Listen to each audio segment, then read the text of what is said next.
Okay, this is Mohlala TABUDI. We're about to meet the Vice President with some of my fellow participants from South Africa, and they'll introduce themselves. First, sir, your name? Hi. Hi, my name is Randall Reddy. I study at the University of Tokyo. I'm doing my master's in engineering. My name is Samgalo Mpembe. I study at Kyoto University doing masters in geotechnical engineering. Thank you. Hello, my name is Siboniso Vilarazi. I'm studying at Osaka University, doing a master's in engineering. My name is Nomvuyo Ngabinde, studying at Tokyo University of Marine Science and Technology, doing my master's in marine logistics. My name is Rorisang Metula. I'm studying at Tokyo University of Marine Science and Technology, also doing masters in marine logistics and engineering. As you can see, I'm the only one, the odd one out amongst these people doing economics.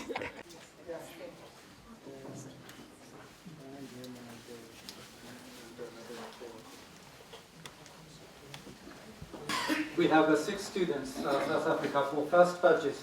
14 arrived last year, and 6 of us joined today. So we're really pleased that you are here. More than happy, and we'd like to wish you the best of luck. Take this opportunity, use it to good effect, because you will never get another opportunity as good as this one.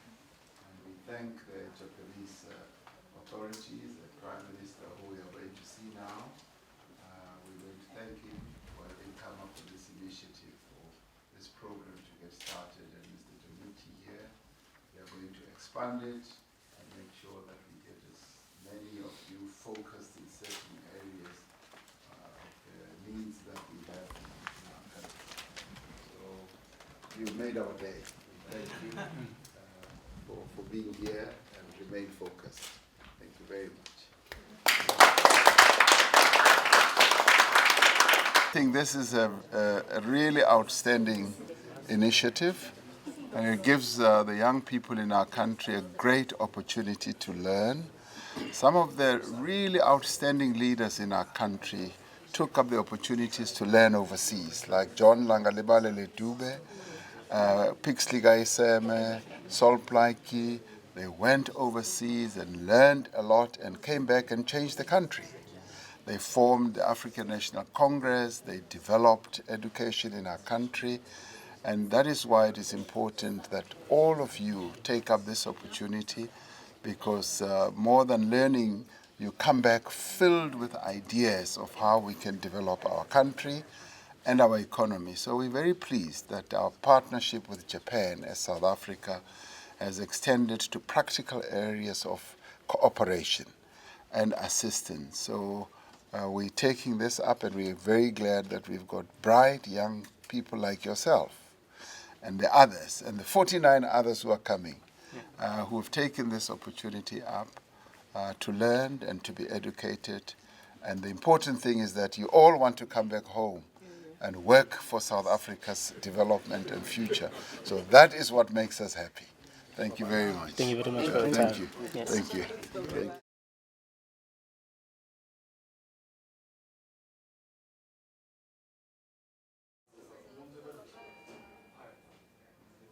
A few applications for such technologies for South Africa and its potential. Well, hydrogen energy in general can cover lots of applications, but for South Africa specifically, I personally think that there are 3 very attractive applications. And number 1 is the rural electrification. South Africa doesn't have coverage of the electrical grid through the entire country. Number 2, and I think it's really a good business case, is the telecommunication business. Telecommunication business is growing very fast in sub-Saharan Africa, and there are lots of logistical issues with the supplying of diesel, for example, for diesel generation sets running the power stations and so forth. So this business potentially can deploy lots of fuel cells. And something very specific for South Africa is the mining sector. Mining sector employs about 1 million people, and direct mining is about 500,000.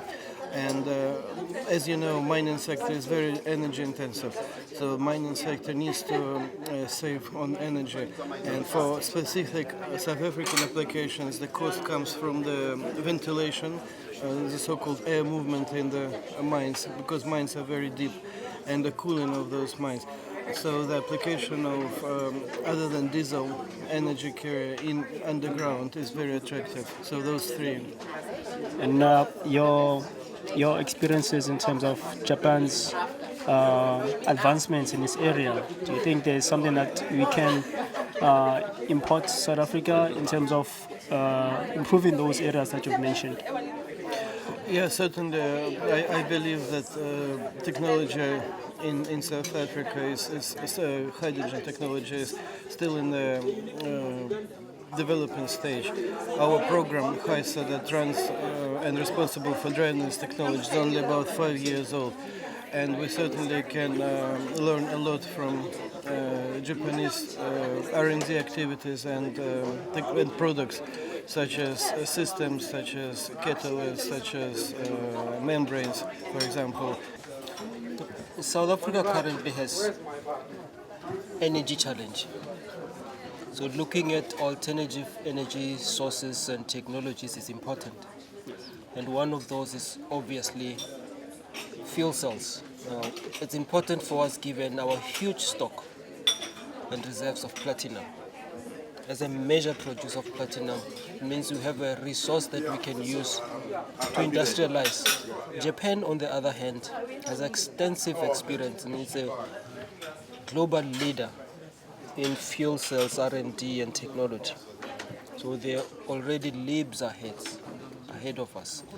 Now what this opportunity provides for us is to, on the other hand, use Japanese technology and technical know-how on fuel cells development, but on the other hand, use South Africa's huge reserves and resources of platinum to provide energy solutions for not just South Africa but for the globe, alternative energy sources. So the partnership is important, it's strategic, it's huge, and if we make it work and happen, both countries stand to benefit tremendously. You mentioned and you made quite emphasis about skills development and the area that we need to improve on. Now, what sort of career opportunities are there for young and upcoming South Africans who are still at school in terms of these technologies? Because it's still in the infancy stage for South Africa, and there's lots of opportunities, I think. The career opportunities are limitless. On the one hand, you have opportunities for technicians who would be responsible for assembly, installation, maintenance, repairs. Now, if you just think about the number of fuel cells that are just being used here in Japan, the number of hydrogen refilling stations here, at least 100, it tells you that the career opportunities are tremendous for technicians. On the other hand, the career opportunities are there for scientists, engineers and researchers. But in the middle, you have still huge career opportunities for policymakers and strategists. So the options. The hydrogen fuel cell cooperation between South Africa and Japan is actually something that is not yet there. We are initiating the collaboration. We do have a very strong science and technology collaboration between the two countries on life sciences and other areas, but on joint research between the two countries. So now what we're trying to do is with this symposium, we're trying to establish a network of researchers, private sector and academia, where they are able to know about each other and the overview landscape of activities that is taking place between the two countries. So we are hoping that this symposium is a precursor to more engagements that we will have between the two countries, because we want to expand the relationship between South Africa and Japan on science and technology, so that we diversify our also trade relations, because we just want to move away from just doing Japan buying the raw materials, but we want to find a niche area for a market within the African continent that addresses poorer communities and trying to solve societal challenges and also to solve challenges of the environment at the same time. Then maybe this is not your portfolio, but what are other areas in which South Africa and Japan are collaborating on? We are collaborating, very strong relationship on trade and investment. There's a number of Japanese companies who are based in South Africa, and they've been in South Africa for a very number of years. And so there's one area in the trade and investment, and we are also now working on agriculture. We've got the citrus, the first part of the year of the citrus actually comes from South Africa. So we alternate with the US, and now we're trying to look at bringing in more fruit and vegetables that comes from South Africa. Specifically right now they're doing a protocol on avocado.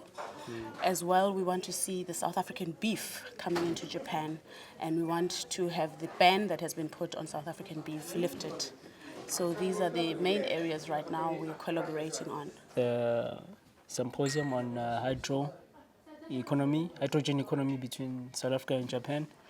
The symposium was mainly to share the developments between the two countries, Japan being more of a developed technology base and South Africa being a developing technology base, and how these two countries have actually progressed within this energy of hydrogen fuel cell technologies.